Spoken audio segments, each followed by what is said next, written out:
Between the ages of 0 and 20 years old, you haven't really spawned in. You're not really conscious or real.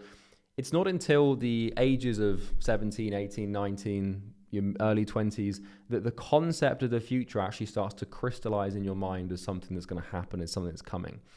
And when you're a kid, before you get to 20, you're not very self-aware. You don't really have any values. You don't really have any decision-making capabilities. You don't really know what you want or what you're going to be or who you're going to do it with or anything like that. You don't know who you're becoming.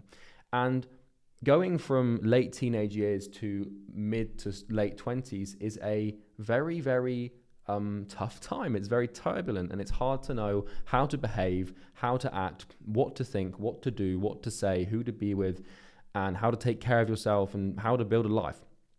And so let's say that you're going to live for 100 years at a stretch, right? Considering the habits that some people have these days, we might not make it to 100, but let's just, for the simple math of this video, 100 years. The first 20 years of your life are what we would call the tutorial, okay?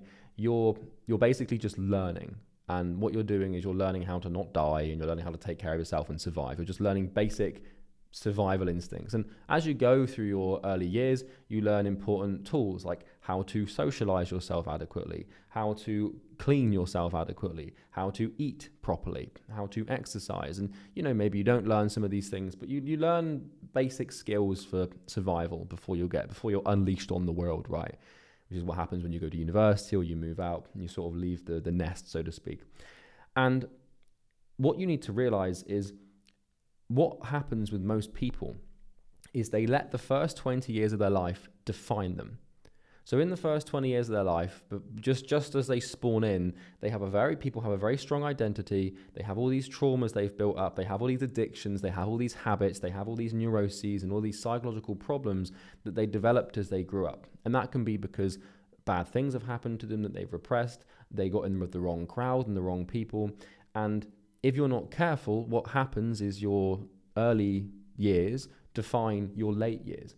And in math, this is called the law of sensitive dependence on initial conditions, where a mathematical system is, if it's rigged ever so slightly, just a tiny bit at the beginning, then the outcome is huge in comparison. To give you a concrete example of this, if you were taking a really long plane journey and the plane was off by 0.2 degrees on the wrong angle, with enough distance and time, that plane will end up thousands of kilometers and miles away from where you want to go because of the sensitive dependence on the initial conditions of the direction in which it was going. And so when you're a kid, when you're growing up and before you get into your 20s, you have a trajectory and you have a direction. And more often than not, it is absolutely crucial to your happiness and the future fulfillment of your existence that you correct that course and you reset the initial conditions, because you've probably picked up some bad habits. So think of it like this. When you're going through your early years, imagine that you are a massive magnet floating through space. And I want you to imagine that in this space, this abstraction that I'm creating and painting for you, there are random chunks of metal flying around.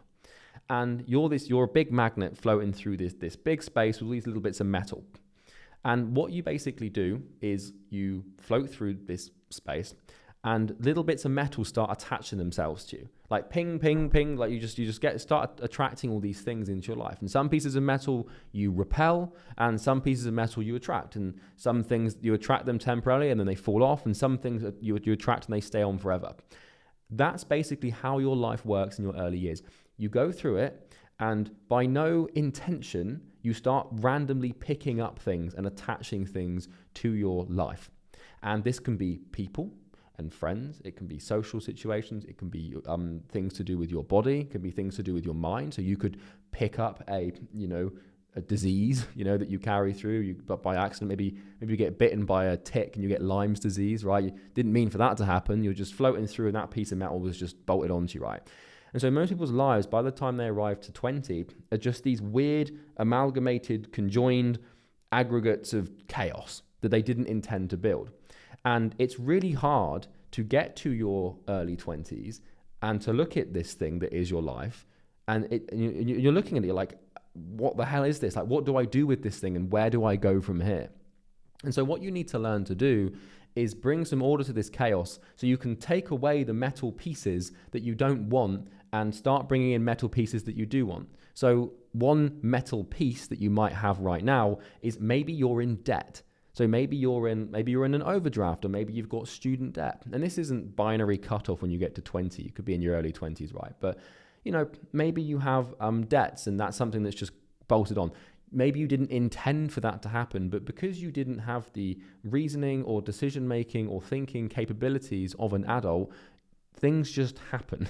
And yes, they are your responsibility. And yes, more often than not, it's your fault that they did, but it almost isn't because you didn't have the wisdom to prevent it from happening, right?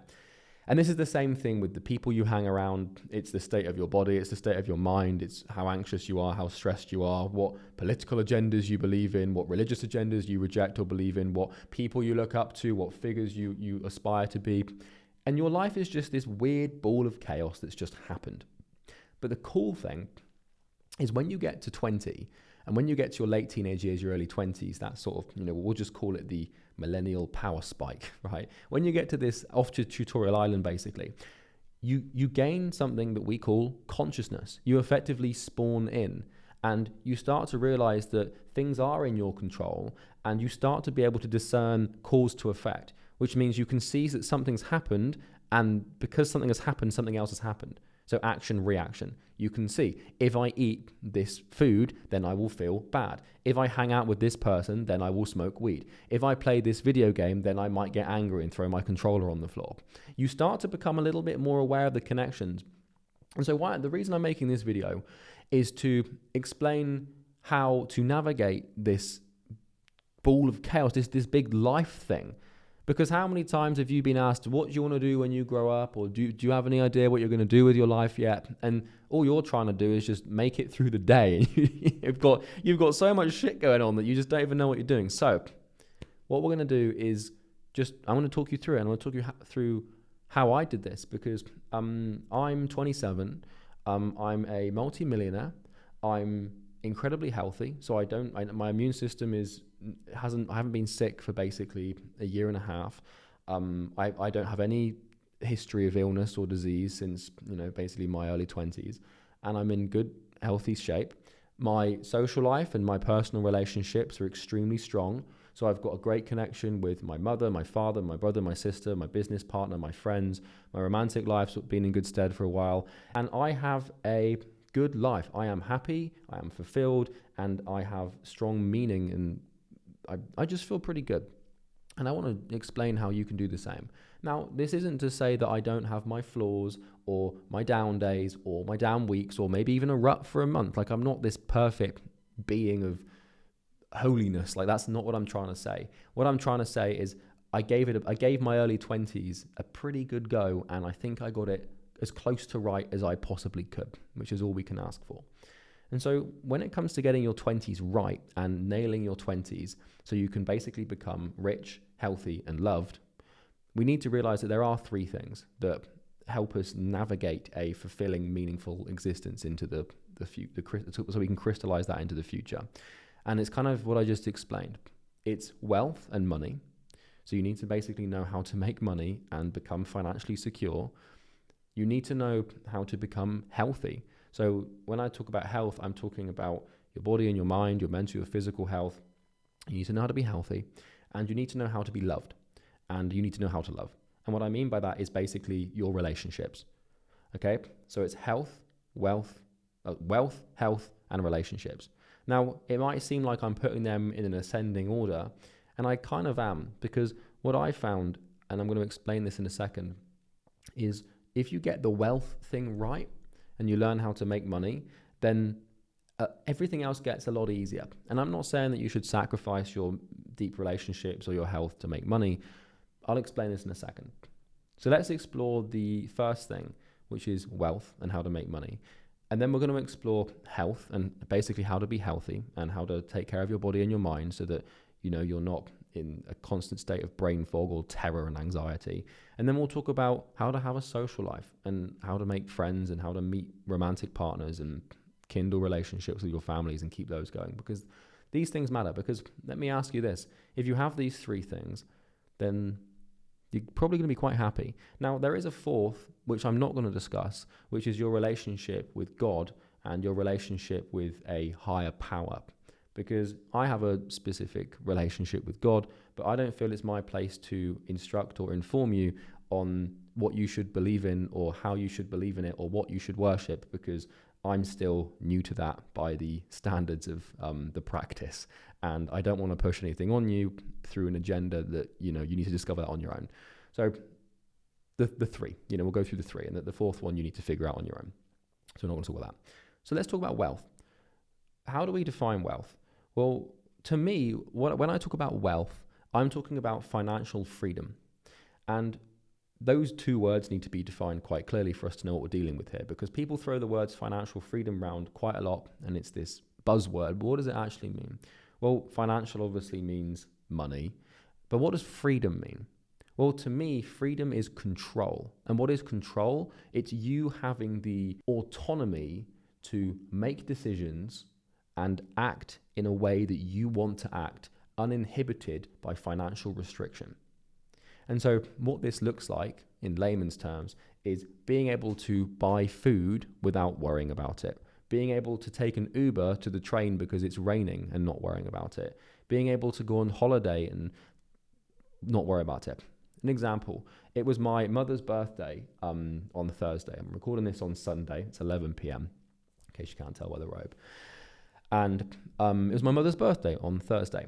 And she came up to visit me on Friday, and we went out to lunch. I took her shopping, and we went to a nice fine dining restaurant for dinner. And during the course of that day, I probably spent maybe $600, $700 on my mother to make sure that she had a enjoyable birthday experience. And I love her so much, and she means everything to me. And so I was able to do that. And I was able to do that without fear or something in the back of my mind saying, oh, we haven't got enough money to do this. That's financial freedom. Financial freedom is not buying Lamborghinis. It's not buying Rolexes. It's not chartering private jets or, eating honey off of an Instagram model's body because you paid a 10 grand to do so. That's a weird example. And I promise that's not a window into my unconscious.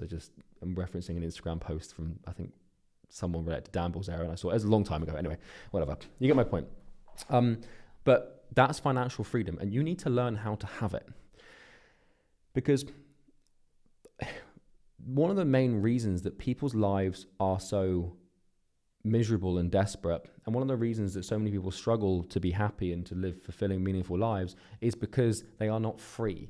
They do not have the ability to exercise autonomy onto the universe. And that makes people feel very anxious, especially men. As men, especially young men with a proclivity towards a trajectory for expansion, for growth, we like to be in control. And there's no greater form of control to me than money. Because when you have money, you can buy what you want, do what you want, go where you want, and that's that. And I'll tell you something about freedom. It's not about acting it out, it's about having the option to act it out. So, for example, I am 27, as you know. I'm a multi-millionaire many times over, and I've got enough money in my bank account to effectively retire for the rest of my life and not work another day. And right now, I could be anywhere in the world, in any hotel, experiencing anything that I wanted, with a few exceptions, right? So I couldn't probably go to certain countries and spend millions of dollars every day, but pretty much within reason, I could go anywhere I want. Instead, I'm choosing by my autonomical, if that's even a bloody word, by my autonomy, my choice is to sit here and work and make videos like this. I could be doing anything, but I'm doing this. And that's because I want to, and that's because that's what feels most meaningful to me. And so freedom isn't acting it out, it's having the option to act it out. And so in the back of my mind, I know that I'm free, so I could do if I wanted to. So how do we achieve this? Well, financial freedom is to me, very straightforward.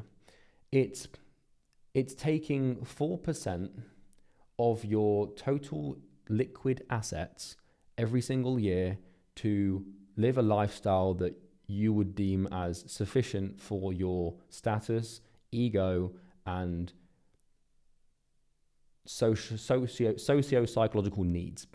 In layman's terms, what that means is having enough money in the bank so that the interest you receive on that money covers your expenses in life with a little bit left over. So the average interest rate, or the average return that you can probably hope to get on a liquid cash investment, if we're being pessimistic, is 4 to 5%. And so if you want to make,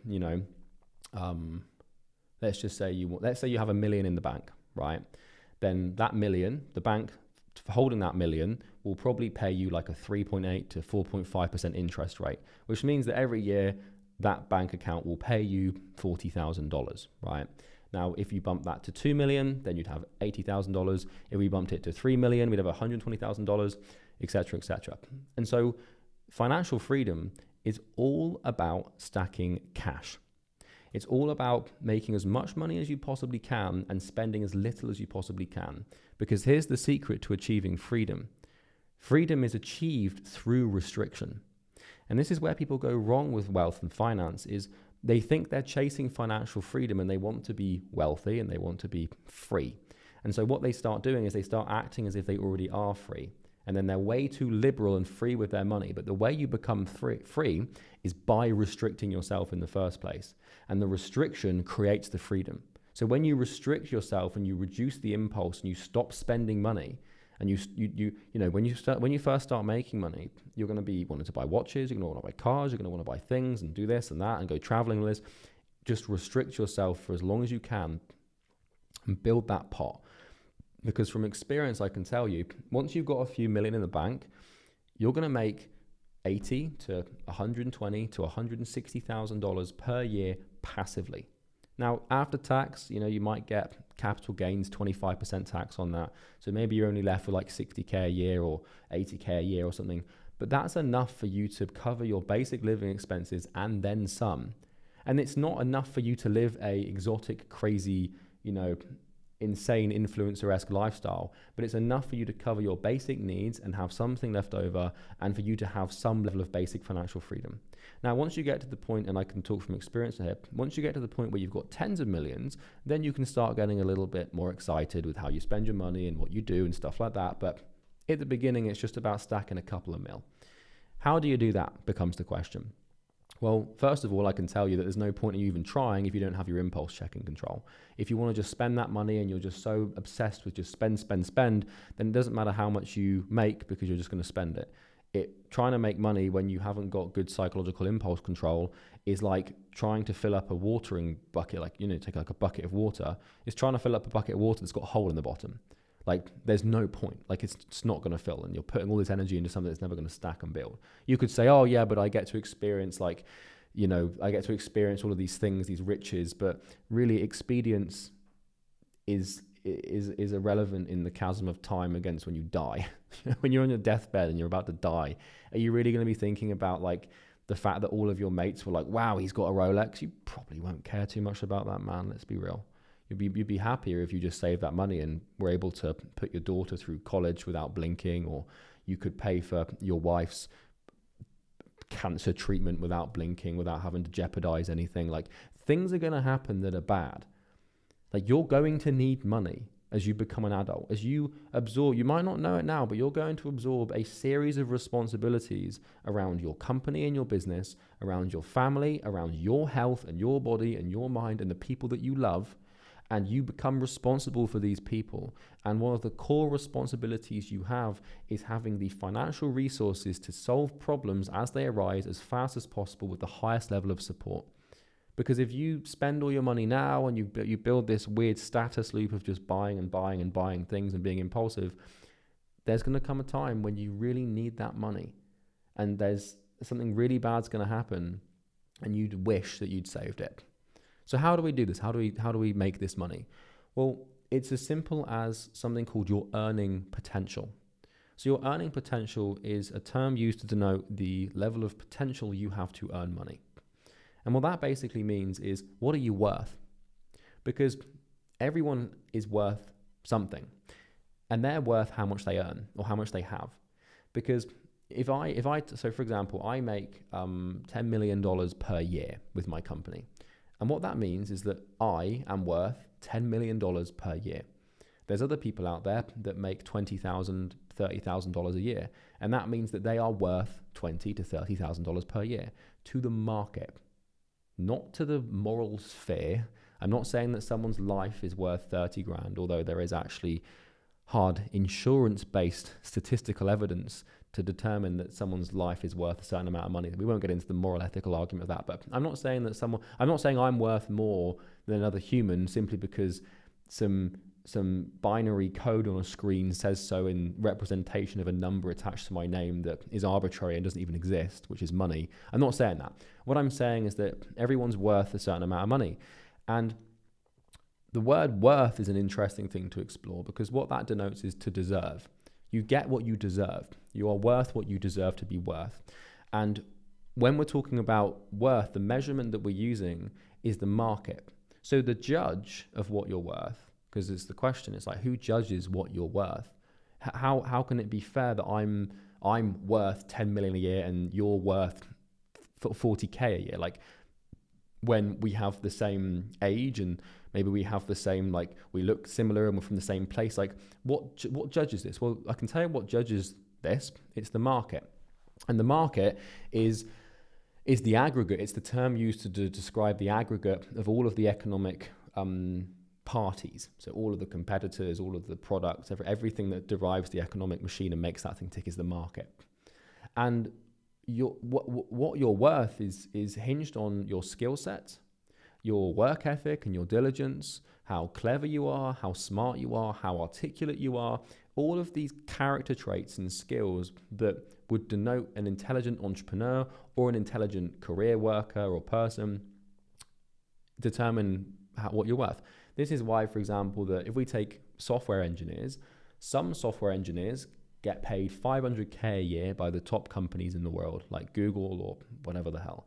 And other software engineers just end up doing freelance projects and can't even make ends meet. Well, why is that? Well, it's because not all software engineers are made the same.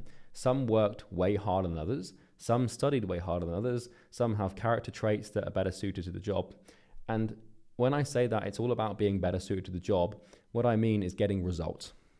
At the end of the day, you get paid for results, and you get paid in proportion to the result you bring to a niche or a person. That could be your boss, it could be your customers, but ultimately we all serve someone. So you might serve a boss, I serve my customers, and the amount that I get paid from them or from the boss is dependent on how much value I add.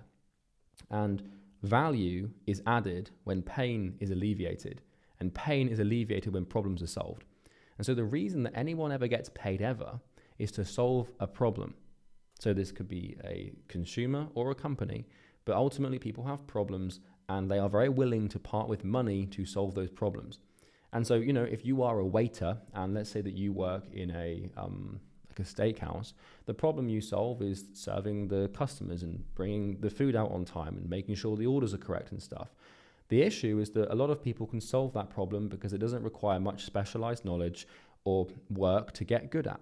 Now, I'm not trying to shit on waiters here, but you get my point. Anyone can be a waiter. It's not that hard. A good waiter, a fine dining waiter with the right etiquette, the right wine pairing knowledge, understanding, the right posture, the right speaking, there's levels to this, right? And there's a reason why some waiters can make 100K a year with tips and others only make 20. So there's levels.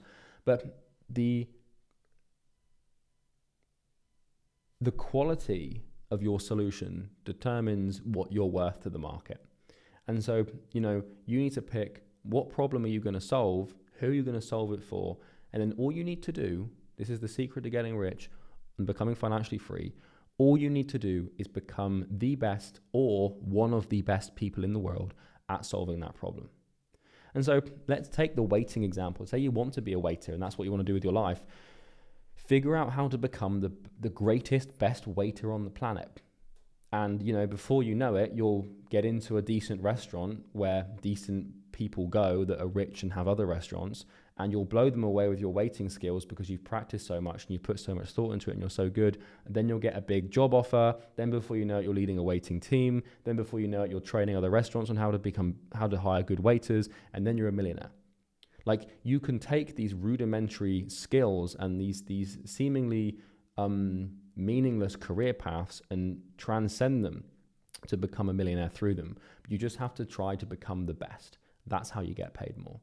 And that is how you achieve financial freedom, and that's how you solve the wealth thing. So as you go through your 20s, you pick one thing, you pick one problem to solve, and you just become a beast at it. You just become the best at it. You religiously practice it, and you intentionally just over deliver as many times as you can, and you just try and get it right time and time again. And if you just do that, you'll be better than everyone, and you'll be paid accordingly. I promise, it always works. I've never seen it fail.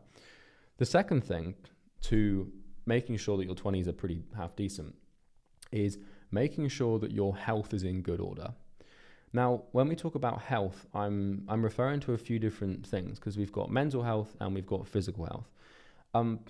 We'll start quickly with the mental health, because this is a pretty straightforward thing. Learn to talk. And that's really all you have to do.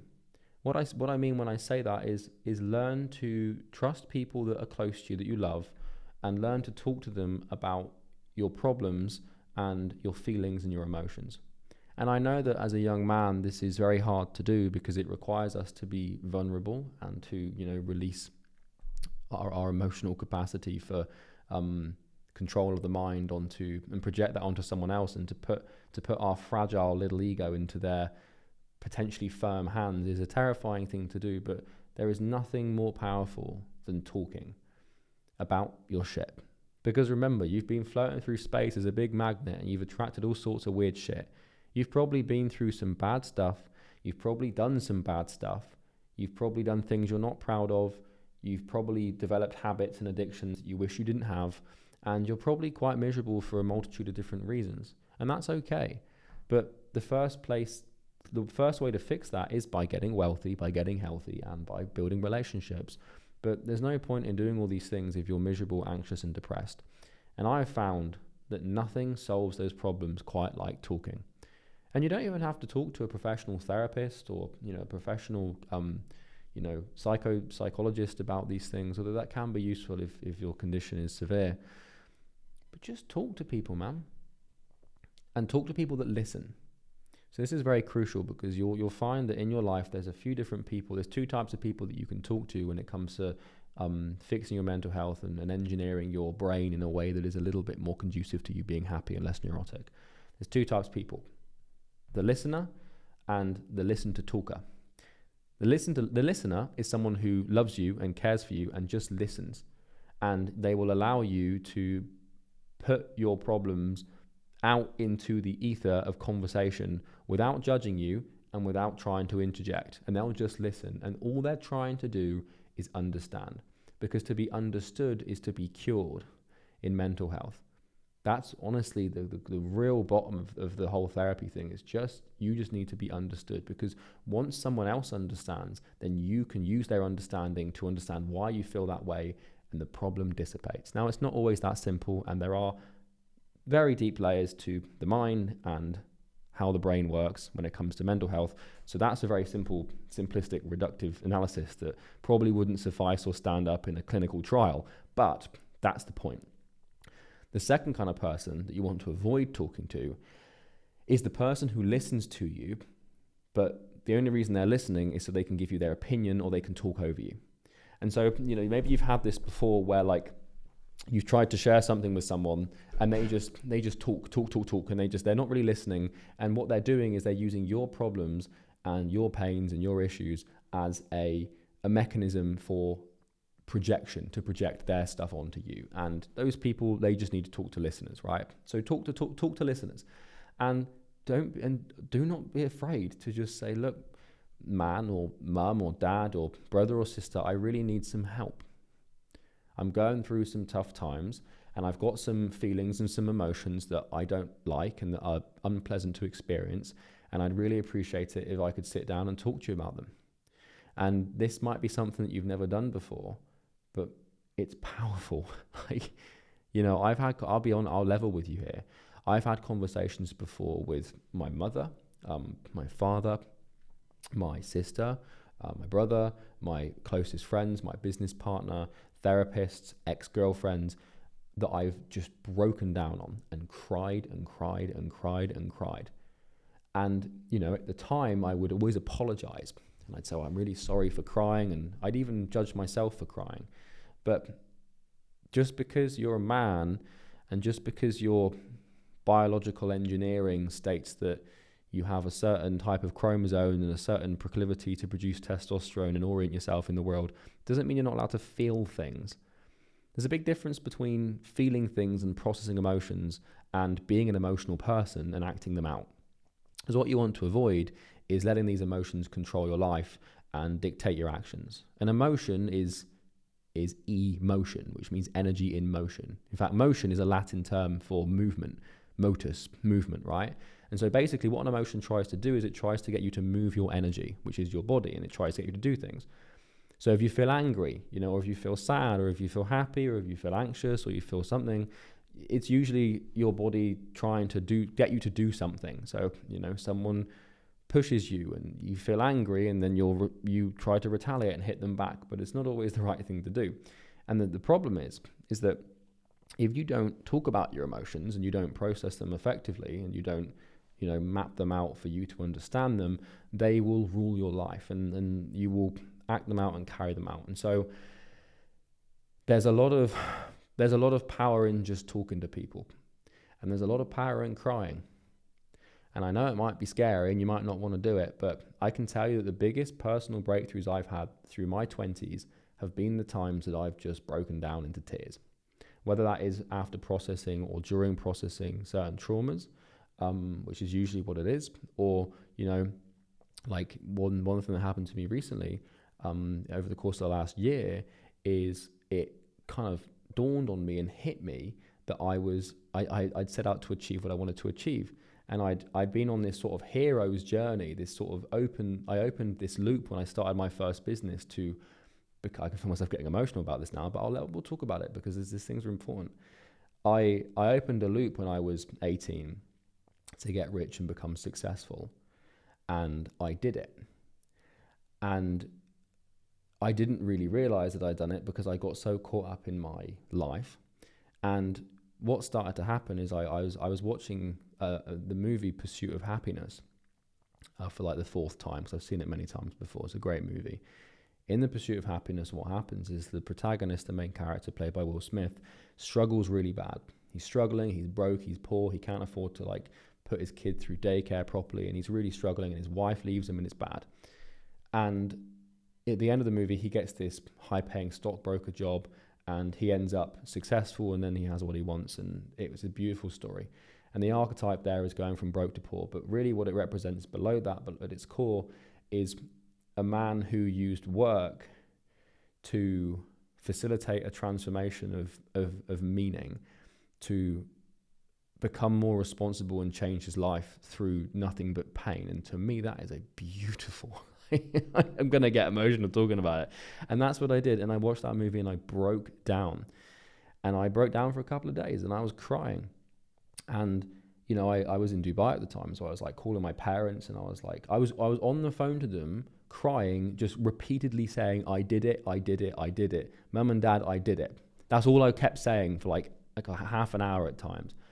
And that wasn't even a negative emotion. It wasn't like the crying wasn't like this unpleasant experience. It was this almost massive relief, like this. I was getting this thing off my chest. And you don't want to be carrying too much around. Emotions are like these bags that you these things. They're like these bags that you carry around with you. And life is a long old journey. You're going to be taking it step by step, day by day, for maybe 80 to 100 years. And the ease of that journey is determined by how heavy your load is. Don't think in a weird way about that sentence, but you know what I mean. We're not talking about anything inappropriate here. We're talking about, carrying heavy bags. And sometimes, it feels pretty good to just let one of those bags go. And you do that through talking, and you do that through emotional release, and it's valuable. And that's the mental health thing. The physical health thing is referring more to your body. I would say that this comes down to a couple of things. I'm going to try and reduce this down to its first principles for a second here, but just bear with me. I would say we have inflammation, cardiovascular, and we have strength. There's a lot to health. sleep as well, I suppose. So we'll start with the sleep thing because this is easy. Go to bed at the same time every night, wake up at the same time every day. That's really how you get the sleep thing in tow. You have a routine, try to not eat 3 hours before you sleep, no screens an hour before bed, and you're pretty good. That's 80% of the way there.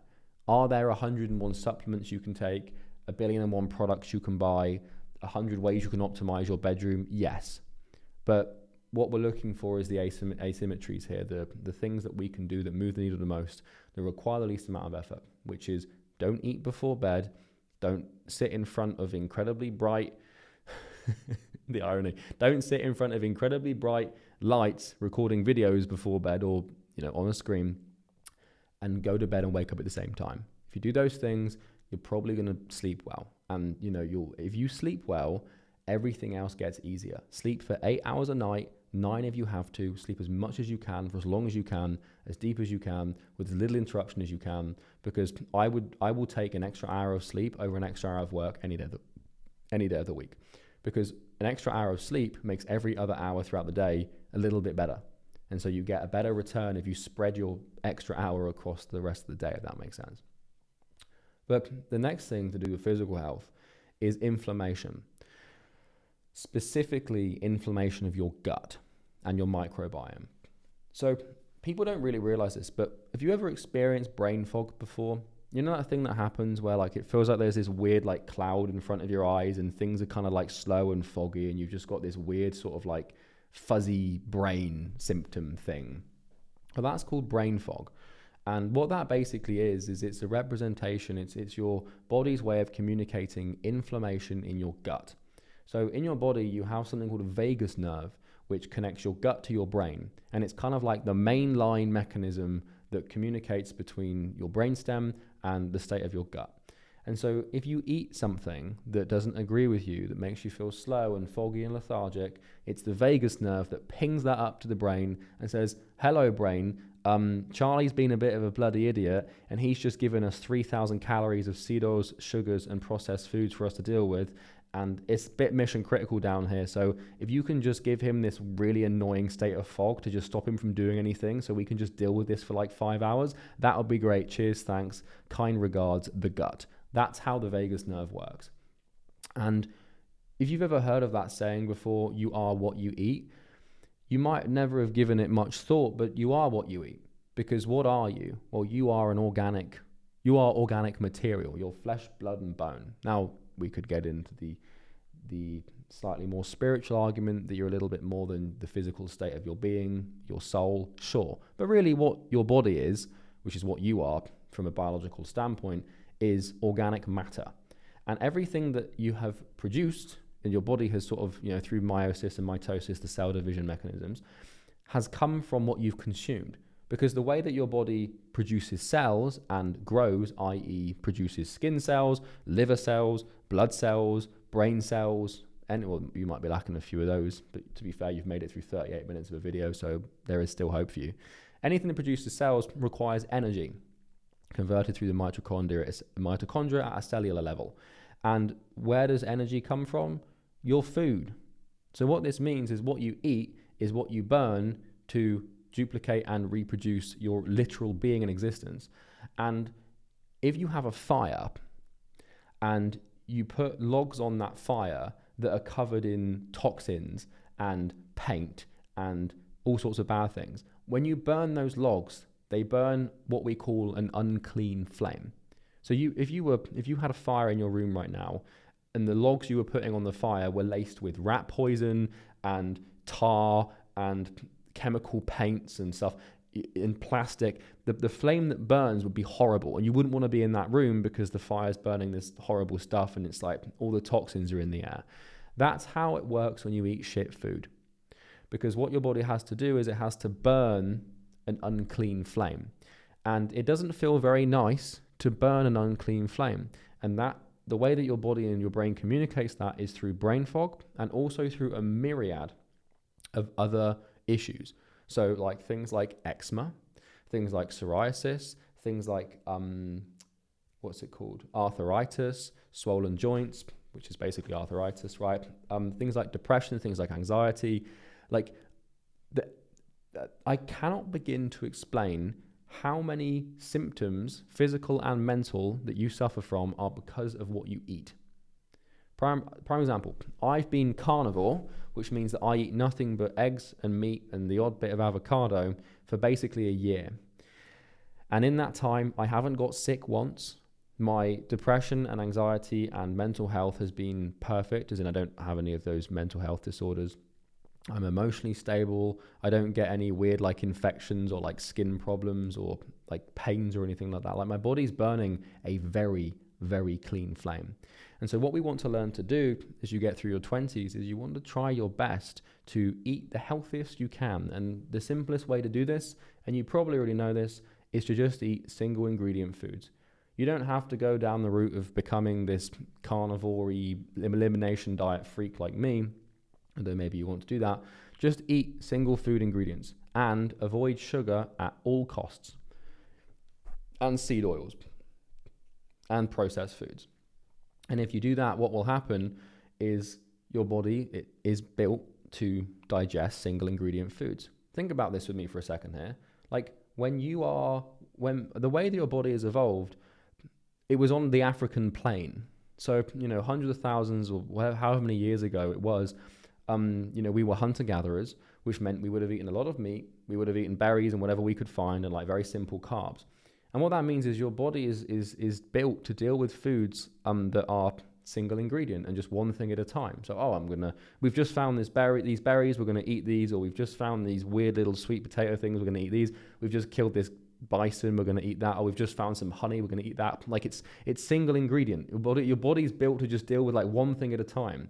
Maybe two things at once if you're like eating like meat and then berries and then eggs at the same time. But the point is that all of these vessels for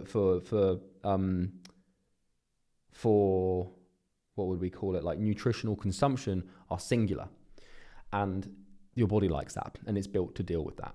But when you eat like if you go and drink like a Monster Energy drink or something, and you're basically consuming something that is as far away from a single ingredient food as possible, where it's got like 30 different chemicals in it, what do you think's gonna happen? People eat this shit and they feel so shit and they feel so chaotic and out of control and emotional, and they don't make the connection between the two. It's cause and effect. If you eat like shit, you will feel like shit.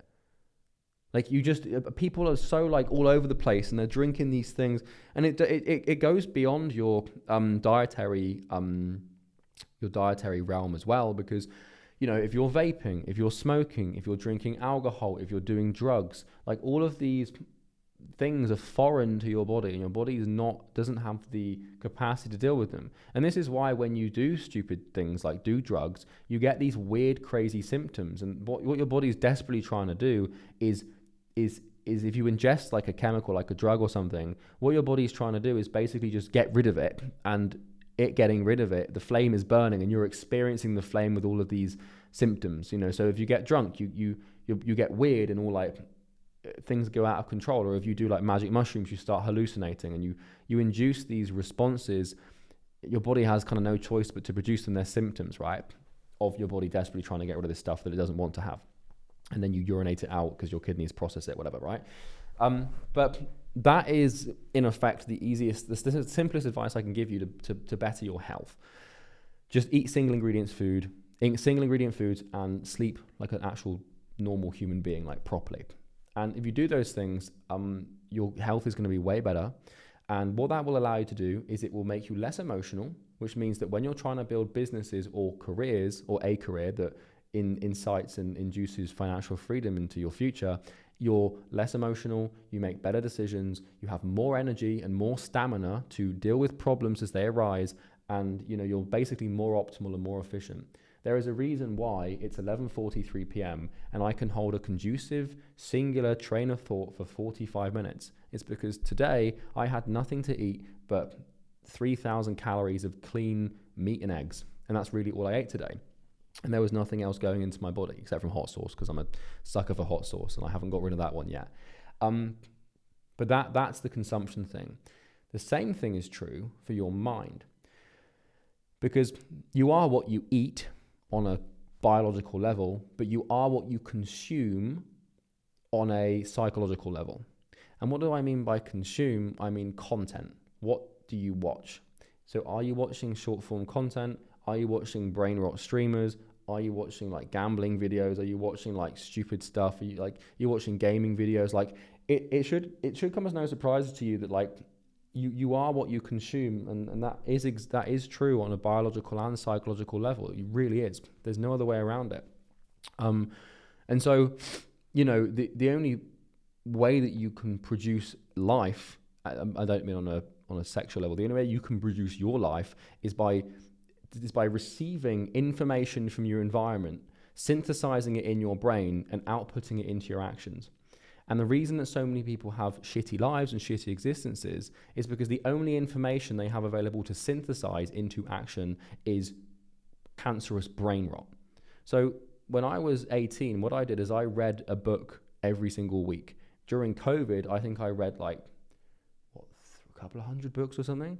And so over the course of my, you know, earlier years, I think I've read like, how many books have I read? Probably like 500, 600 or something.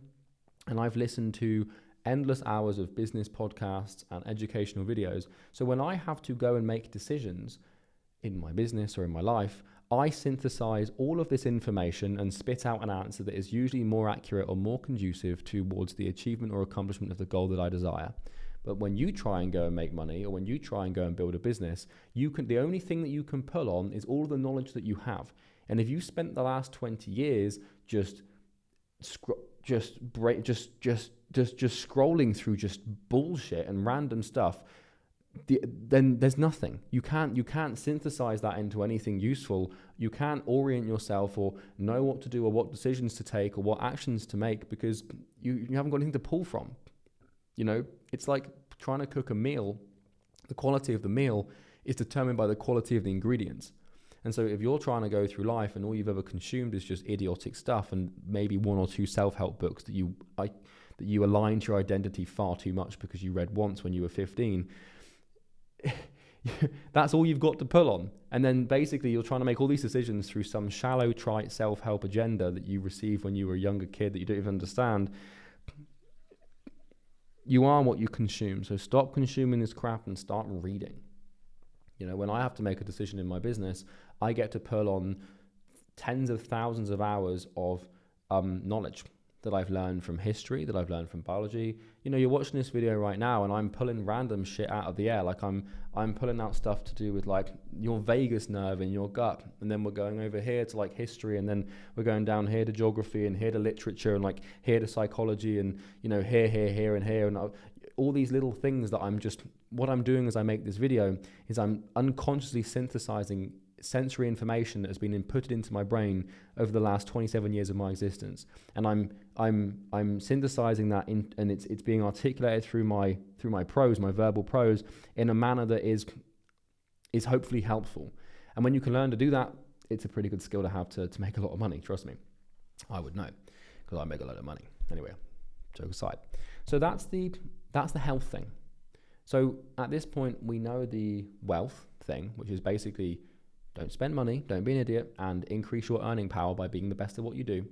Then we have the health thing, which is basically take care of your mental health by talking to people that want to listen, and reduce inflammation by eating proper foods, and basically just sleep proper. The other thing to do with your health is exercise. We're not going to get into this because it's very simple. Just work out.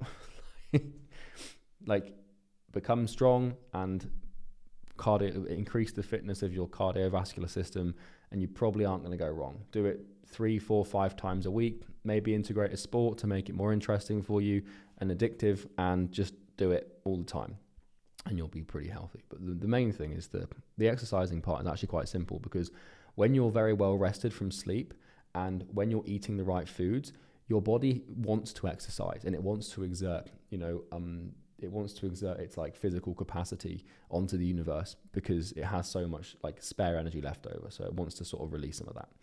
The third thing to getting your 20s right is your relationships. Because what I can tell you from experience is you can become rich, you can become healthy, but if you haven't got the right people, there's no point. Because let me share this with you. Let me ask you this question. What's the point in having all these things if you have no one to share them with? And just let that sink in for a second. What's the point in having all this money and having this lean, mean, healthy machine of a body and mind if there's no one around that you can share it with, experience it with, or who cares? It's all for nothing, right? When you get rich and when you get healthy, you start to learn and realize the importance of social connection. And the reason I'm leaving this one till last is because what I did, and I'm not saying this is healthy or optimal by any means, I'm just telling you what I did in my experiences. I sacrificed my social life for a good few years, and I sacrificed my love life and my romantic life for a long time to get rich. And it was intentional. I went dark mode, mole mode, monk mode, whatever mode you want to call it, where I turned my back on all of my close friends and my girlfriend, and not really my family so much, but because I was still living with them. But for the first 2 years of my entrepreneurial career, I didn't talk to anyone, didn't have any friends. I didn't have any hobbies. I didn't go anywhere. I didn't see anyone. I didn't do anything. Didn't go to parties. Between 18 and 21, I spent 3 years in the trenches with no one. And that made me very rich. I became a millionaire at 21 because of that. Not because I didn't socialize, I'm not saying that, but there was a lot more nuance to it than that. But what that allowed me to do is it allowed me to learn and realize who my true friends were. Because when I came up for air, by that I mean when I came up to socialize, when I was like 20, 21, I'd lost 95% of my friends. But there were a couple of guys left over who I'm still friends with today. Most notably, my friend Will, my friend Jack, my friend Vince, my friend Tom, and then there's a few more, but like my business partner Bo, but we were working together, so we were already seeing each other anyway. And there are more friends. There are more people that I love. But those are the guys that I see the most, right? And those guys, I kind of went back and I was like, hey guys, like, how are you doing? And I hadn't spoken to them for like 3 years, and they were like, oh yeah, good. Like, what's going on, man? And, now we're like all really good mates. And those are people that were kind of like, yeah, I get it. Like, you said you were going to do this thing and you went and did it, and I have no resentment towards you doing it. And now you've done it, because at this point I was a millionaire. And a lot of my friends at that point were still struggling and still like, not doing very well with their careers or with their finances. And there was no resentment or jealousy or anything like that. And all of my closest friends that I think about today were people that I met when I was 16. So I met them in college, or like the end of high school, as you call it in America. And I connected with a lot of people at that time in my life. But, the 4 or 5 guys that I'm still really good mates with today, they're still around, and they're friends with me for me, not for my money or because of what I have, but they're friends with me because like we had a meaningful connection and shared the same value system. And I actually now work with 3 of them as well. So 2 of them are sales professionals in our company, and the other one, my friend Will, is head of research and development for our company. And that's pretty cool, and I get to build with them, and I love that. And there's challenges and bad things that can happen with when you hire friends, you don't do it in the right way. But I've got good relationships. Now, what I'm saying is, what you kind of want to do is test your friendships by temporarily, this is what I did. I don't want to recommend people do this because it might not end well, but it ended well for me. You can test your friendships by saying no. So when your mates ask you to come out drinking, or come and smoke that spliff with us, or come and play these video games with us, or come and do this, or come to this party, or, come on this trip, say no. Say, sorry, I'm working. The ones that you don't want are the ones that say, oh, you think you're better than us, or you think you're too good for us. Fuck off. You do not want those people in your life. What you want is the people that say, hey man, no worries, I get it, do your thing, and I'll see you later. Those are the friends that you want. And you'll see it in some of them where you want people that understand that you're doing your thing, and that they want to do their own thing as well, and that they're on a trajectory. That's what you look for in a friend. Is you look for potential, you look for trajectory. Not potential that you can use for your own commercial gain. I'm not talking about like that. What I'm talking about is, when you meet someone and they've got it. I see this in my brother. My brother's 18, And I met one of his friends once, who I went home to see my family, and we were watching the European football finals. It was England versus, I don't even know, I can't remember. It wasn't that important. Well, it was, but I can't remember. And one of my brother's friends was there watching the football with us. And he was talking about his plans for the future. He was 17, 18. And he was very switched on, very articulate, very determined, very intentional with his life and his future, and clearly had his head screwed on straight. And I said to my brother, I said, that's a friend that you want to keep, because that guy is going to go somewhere, because he wants to go somewhere. And, you know, when I was younger, there was lots of guys my age who just wanted to like fuck around and live these hedonistic expedient experiences, which is fine, and I'm not judging them for it, but you should be able to recognize yourself in these other people, and you have to be willing to understand that like there's this weird elapsement of character in your life between having friends and having a circle, and there's no one for this weird period of time, and then you make it, and then you can start becoming friends with the people that have made it. And this is strange, because Chris Williamson talks about this in his podcast, where like there's this weird lonely stage in your life where when you set out on your career, or when you become really invested in becoming wealthy and successful, you automatically kind of reject everyone around you because they don't get it and they don't want it. But you're not successful yet, so you can't really befriend and connect with the people that have made it. And so there's this weird, like, you know, this two-year period, 18-month period, 2-3 year period where you don't really relate to anyone and no one really understands you, because you can't really connect with other people on the same journey, because they're just going, they're locked in and they're in the zone and they're not talking to anyone. And that's how I did it. Did it for 2 years. So that's the first thing, is your friends. Pick them wisely. It's better to have a few friends that matter a lot to you than a lot, in my opinion. And I'd rather have very few friends than bad friends, if that makes sense. So you don't really have to look into it much more than like people's actions. So like, what are they doing? Like, how do they talk? Like, you know, what are they doing with their lives? Like, what do they want? And you can make that judgment. The second thing is your family. And the third thing is your partner and your romantic and your love life. So your family, I don't think there's any group of people that are more important to me than my family. There's really not. Like, as far as the hierarchy of my importance from a social perspective goes, my family's up there. Now, I know that a lot of people, a lot of you watching this will struggle with your familial relationship. Some of you might not have the best relationship with your mother or your father, or maybe you fell out with your brother. Let me tell you that it is worth every ounce of pain and effort that you have to go to rekindle those relationships and make them as meaningful as you possibly can. Because you only get one mother and you only get one father, and you don't get many siblings.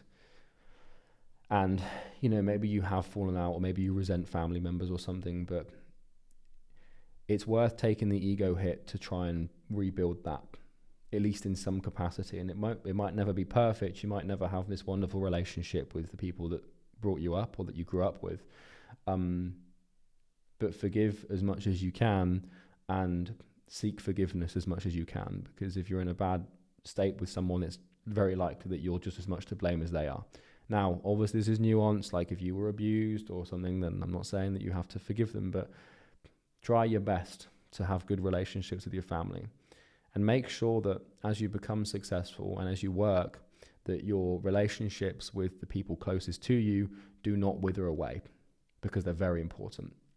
Primary example, when I was in my 2-year dark mode, when I was just not talking to anyone and working my ass off and basically dying in the process, I kept my relationship with my brother and my sister really tight.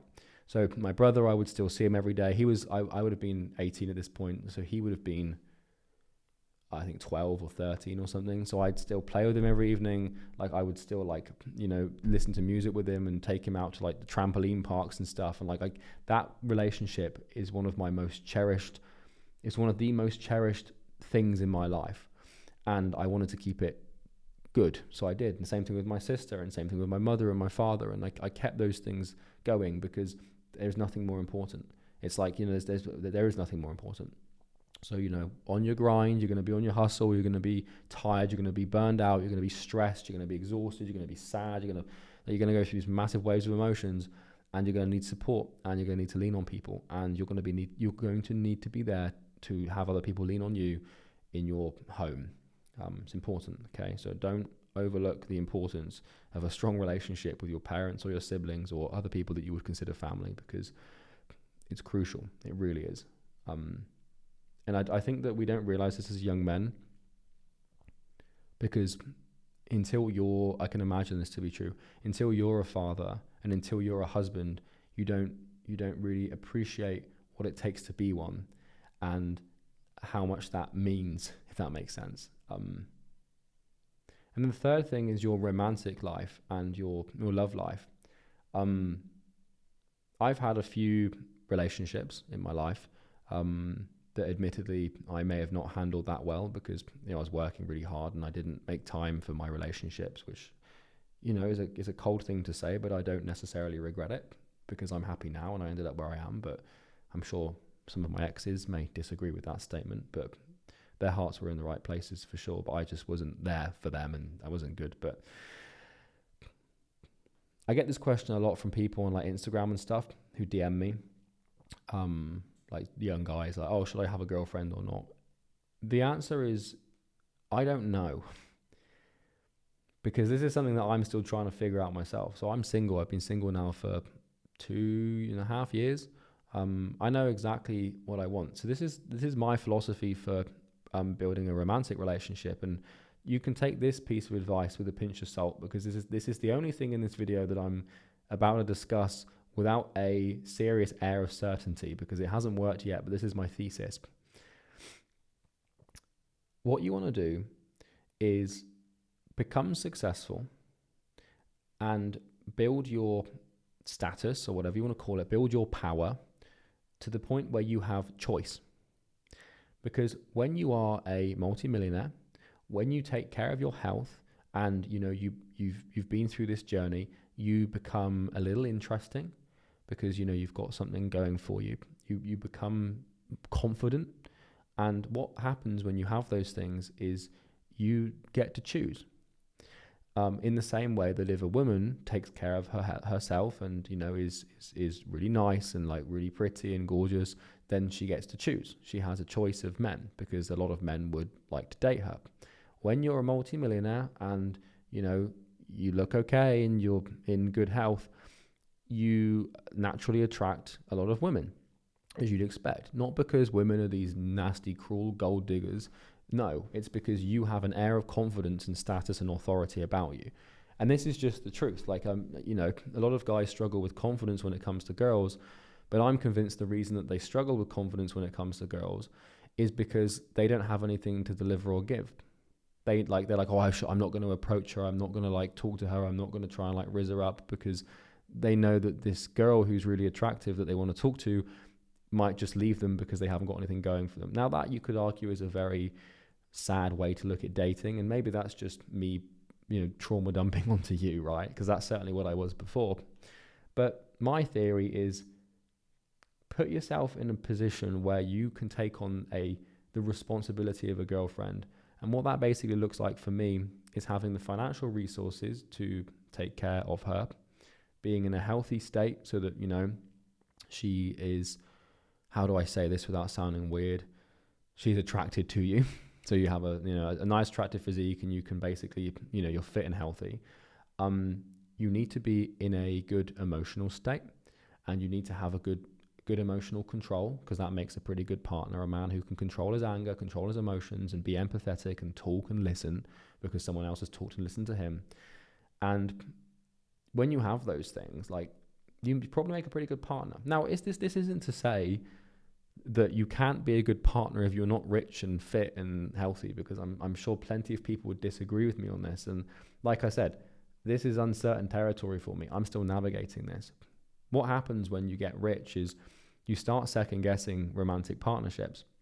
And this is a problem transparently that I deal with, where, if I meet someone, I naturally say to myself, okay, well, are they interested in me for me, or for the financial resources that I've accrued that I stupidly display through my YouTube videos, my personal brand, or just my speech by being an idiot? And that's a hard thing to navigate. So I can't quite give you the last piece of this puzzle. But what I can tell you is that the chances of you being in a relationship for the long term with the woman that you started with are very slim. And the reason behind that, the reason why the day one thing struggles to work, is because what's going to happen in order for you to become successful and get rich and do all these things, you need to change. You're going to have to change your value systems. You're going to have to change your behavior. You're going to have to change the way you make decisions. You're going to have to change your social circles. Every fiber of your being, every neuron in your brain is going to change and fire differently. And this is a massive issue because she probably isn't. Okay? Because most girls, I'm using a generalizing sweeping statement to categorize females, and a lot of people don't like it when people do that. So I'm saying most girls don't change as rapidly as you would, because you are a weird guy. You know, you've just spent an hour and 5 minutes listening to some dude you don't really know anything about with blue light blockers and a dressing gown with some Stoic philosopher in the background talk about how you can improve your life for an hour at midnight. Well, that's not normal. So girls can't relate to you. And what this means is you're going to have to go through some serious radical change in your life. And when you have a partner, a lot of the time your partner might not appreciate that change because they love you for you and they don't want you to spend 80 hours working and not be able to take them out on dates because you're so exhausted. Talk from experience, right? I'm not perfect in this regard and I still haven't got this thing figured out transparently. But may I pray to God that the right woman comes along, and when she does, I'll get married. But my philosophy, I tried the relationship thing, it didn't work. Am I trauma dumping onto you and projecting my misfortune onto you? Perhaps that's the case. But just be careful. And do not get anyone pregnant. In fact, I could probably summarize this video in two sentences. In your 20s, don't get anyone pregnant and don't go to prison. If you can avoid those two things, then you haven't done any irreparable damage that you couldn't fix in your 30s. Now, when I say don't get anyone pregnant, I mean don't get anyone pregnant that you're not willing to commit to for the next 50 years. And you won't really know if you want to commit to someone for the next 50 years unless you've known them for a few, okay? So, and I know that this is a very crude way to end this video. Just use protection and don't be an idiot. Because, you know, you might get someone pregnant and then you might be liable for a child both financially and emotionally, which is fine because that's called being a father and that's a good thing, but it should probably be through your choice with someone that you love. Otherwise, that child's going to be all fucked up and weird because you're absent and didn't really want them and they're just a stain on your existence, and that's not a very good thing to have. And a lot of people make this mistake. Second to that is just don't do anything illegal. Don't do anything that could put you in prison. As tempting, as gratifying as it may be in the short term, don't do it. Because you might fuck up your 20s in the same way that you fucked up your teenage years, and you have another stand to make when you're 30. But if you've got a bunch of kids running around that you don't want, and a partner that you fundamentally hate that you're tied to because of that, and a criminal record, it gets pretty tough to dig yourself out of that hole. So that's how to navigate your 20s. And I'm still trying to do this. Like, you know, I'm still down there in the cave with you with a torch. I've just mapped it. I've just mapped the next 7 years for you, but I'm still going, and I'm still struggling my way through that cave, and I still don't know what's next. And there might be some things in this video that I've been wrong about and some things that I've probably been right about. But I hope this video finds you well, and I hope it gives you some level of faith or confidence that you can navigate this big ball of chaos, this weird metal object that you've just created and amalgamated by accident. And I'll leave you with this in closing. It's worth it. It is worth it. It might not seem it at the time, but going through the pain and the struggle and the suffering to become successful and get your shit together is worth it. It is worth every ounce of suffering that you could put into it. It really is. So yeah, that's me. Ciao. Hey everyone, this is Future Charlie, and this message concerns marketing agency owners, coaches, consultants, and B2B service providers. So if that's not you, you can click away. I know the video is finished, but just give me a second here. If you are one of those people and you need help getting more clients, i.e. you're struggling to book appointments or consistently close new deals, new clients, there's a link in the description you can click that will take you to a video that is quite frankly and honestly a pitch of me trying to sell you some sort of service that would help you solve that problem. So if you want to check that out, be my guest, click the link in the description. If not, no worries at all. Have a good day.